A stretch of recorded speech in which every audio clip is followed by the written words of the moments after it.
Hello, it's Younghi. Today I want to discuss reparations. Many Korean adoptees recently discovered that adoption agencies fabricated details in their adoption files. It was common for a child to get labeled as an orphan by creating a paper trail of official Korean documents. This made the child eligible for overseas adoption, but a good number of adoptees were not or are not actually orphans. I am one of them. The adoption agency that processed my adoption flagged me for overseas adoption only 4 days after I was allegedly found on the streets of Yeongdong-po by the police. This means they spent only 4 days trying to locate my family. It also means my family had only 4 days to find me. I feel strongly that I got lost since I was found wearing socks with no shoes. This was back in the 1970s when not all people had regular telephones or cars, and there was definitely no internet. Imagine going to the market or to a park and your child gets lost. What if someone, well-meaning or not, takes your child to the police or to an orphanage and your child is flagged for overseas adoption after less than a week? The police found me on October 26, 1973. Within a 10-day span, I was relocated to various facilities and then settled in a temporary home with a foster family of strangers.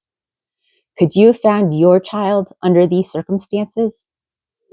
Less than a year later, I was sent to the United States to be absorbed into an unfamiliar family. I lost my biological family, my home, my country, my language. My culture and roots were cut off so that an adoption agency with the approval of the Korean government could earn thousands of dollars. This saved the country a lot of money.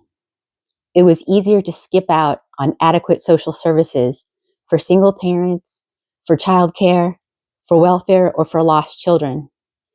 This saved the government a lot of money and a lot of effort. To this day, social services in Korea are lacking. Some adoptees wonder if all the profit made from exporting over 200,000 children since the 1950s paid for a good portion of the miracle on the Han. Today, many Korean adoptees are heading back to the motherland that kicked them out, seeking their family and their roots. Korea never expected us to return. So now when we go home, we must pay thousands of dollars to fly, stay, eat, and search in Korea. Yet a second time, our own country is making a profit off of us. Adoptees want access to all their background information, their origins, their families, their histories. We want our families. We want complete transparency by the adoption agencies and the government. We want acceptance from our own people. We want to travel to Korea and it be affordable.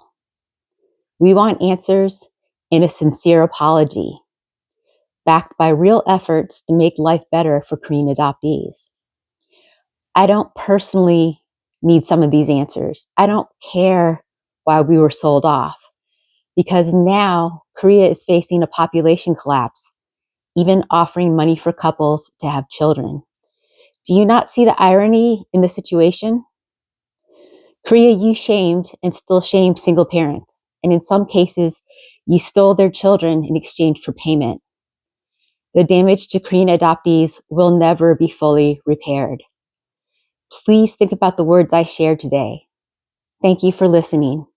Take care.